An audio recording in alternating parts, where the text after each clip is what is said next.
All right, music fans, welcome back. Harmless Dave here, talking real music and real issues and doing it in real time for a few real people out there just like you, just like me. All right, I'm going to be talking about how certain things are going very woke in the United States. And John Rich has some very interesting thoughts on this, and I'm going to be talking about what he had to say. Since I'm talking about kind of like the Nashville scene, I figured I would show this off. This is The Great Divide and their album called Providence. I had some people last year who told me, I'm not into that kind of music, but I went and listened to it and I ordered it. I ordered a copy of it. So it's just really good music. Even if you're not into this particular style, I think you could at least acknowledge, hey, it's not my thing. I do that often. It's not my thing, but it's well done. So for those of you who like a little twang in your life, I do. I like some twang. I get moody. I get into musical moods, and then I move in and out of those different moods, and I'll go binge on something for a week or two, and then I will come out the other side and need to kind of purge and listen to something else. So my music collection is very weird. It's just very diverse, and some people wouldn't really understand it. People do understand John Rich. He's a smart guy. He's a businessman. He was in the band Big and Rich. I think he still is. And this is what he had to say. The wave of wokeism that's hit this country, and especially the entertainment business, has made its way to Nashville. So these artists are sitting there and they're being told by their publicists, their managers, the heads of their record labels, hey, we know that you think these things about America and that you're against all this woke stuff that we do. Of course, they don't call themselves woke. Nobody who does woke, well, there are a few, but most of the people don't acknowledge that they're woke. They just think it's a pejorative, and they're just being normal, and it's all the people who won't conform to what they're doing. Anyway, he goes on, but we know you're not really for that. But hey, don't even think about putting out a post that pushes against it. Don't say X, Y, or Z on your microphone on stage. No, you cannot record that song because it says, whatever. And they just completely control these artists. This, again, is according to John Rich. So imagine not having this kind of creative freedom. Isn't the whole point of being an artist, whether it's rock or country or whatever genre, is to have creative freedom? But John Rich goes on and says, do they want to go have a career? It's been their dream. Do they play the game? Do they go forward and just don't step on these landmines?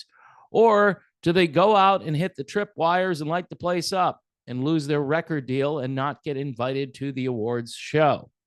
And radio won't play them and so forth. Basically, just erase their career. That's what they're faced with. And he says there's no freedom in art, at least in Nashville. He says there's no way that you can just get away with what you used to get away with. One thing he says, which I think is amazing, is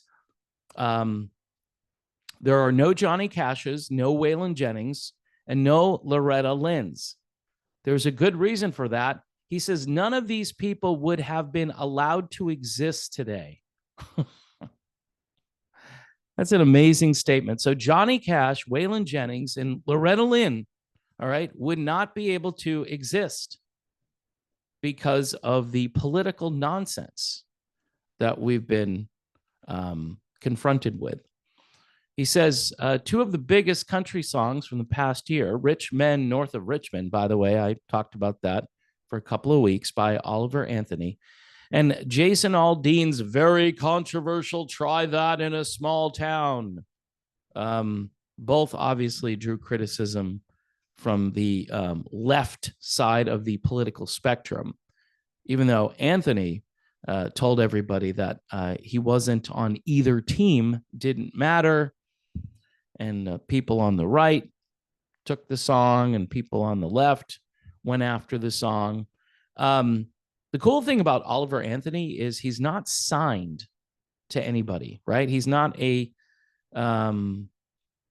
he's his own thing, because he's just an independent artist. And I think he played a big arena not too far from where I live, in Estero, Florida, which I was surprised he was going to be able to fill that place up. But that song, I don't know how many views it has now, but man, that was a big deal.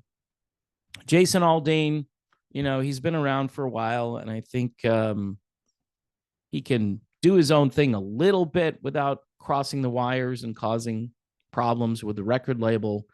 See, I always thought, right, that the record label would say, you know what, you're making a lot of money for us. This is what's changed. They would rather not make the money than go against these crazy principles, which honestly are undoing Western civilization. I mean, country music used to sound like country music. Now it doesn't. And there are all these other things going on where you're like, this isn't even a country song.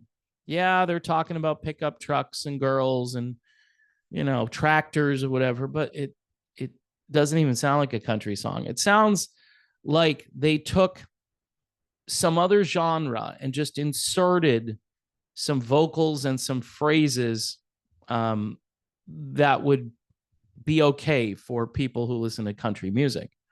It just doesn't make sense to me. I mean, Waylon Jennings just is like a foreign thing now for these folks, and all of the greats, whether it's Merle Haggard. I talked about Hank Williams Jr. the other day. They just don't belong in this new world of country music. And Nashville, again, they're making money. They're trying to cross this stuff over into different places. If it goes pop, or if it's used in a particular movie or whatever, it's probably going to make even more money for the artists, a lot more money. And it's a snowball effect. And what's lacking is the talent. And guys like John Rich know this. He was kind of part of the tail end of the stuff that I used to listen to in the 90s. I actually wasn't that into Big and Rich, but I know people around me thought they were like the greatest thing. It's good stuff. It's not my favorite stuff, but it's good stuff. It's not George Strait, but John Rich is on point here, and he's a smart guy. He's got businesses. I think he runs a restaurant. So anyway, folks, this woke infection is another thing that's destroying creativity in the music business. And I think it's going to get worse. I mean, if you don't comply with this stuff, people aren't going to promote your stuff. So, and we see it here on YouTube, by the way, as the algorithm is not my friend. So this is why, nice little segue here, I ask folks to help out, because I tend to stray away from just talking about how great a song is. And I talk about cultural things. I talk about religious things. I talk about a lot of different things. I even talk about super safe and effective products that have been pushed upon the public now for a number of years. So if you can help out the channel, and I do mean this sincerely, if you do $1 or $2 a month via Patreon, or use the Buy Me a Coffee feature anytime you want to help the channel out. And also YouTube memberships is another way to support the channel. The YouTube members get early watching privileges on pretty much every video I post. So there you go. And that's the way we fight against the algorithm and the wokeism that apparently is even in Nashville. That's just really bad. So Before I go, check this out. This is The Great Divide. Great looking album cover. Very basic CD, by the way. Just the cardboard cover here. This is their album Providence. You want to hear some great twanging right here. These guys can sing, they can play. Great songwriting. So please check it out. The Great Divide and their album Providence. My name is Dave. Thank you for watching. God bless everyone. Please pray for peace in the Middle East. Things aren't going well over there. A lot of people are losing their lives in war. And I'm not a fan of war. I'm not really concerned about who started it. I would just like the war to end. And I'd like it so little kids and just everybody doesn't have to lose their life in a senseless and endless war. It seems that when a war starts, it's hard to end it. So let's pray for peace. Doesn't matter what side of the argument you're on. Peace is better than arguing. Okay. I'm just saying it's a better way to go. Thanks for watching, and I will see you soon.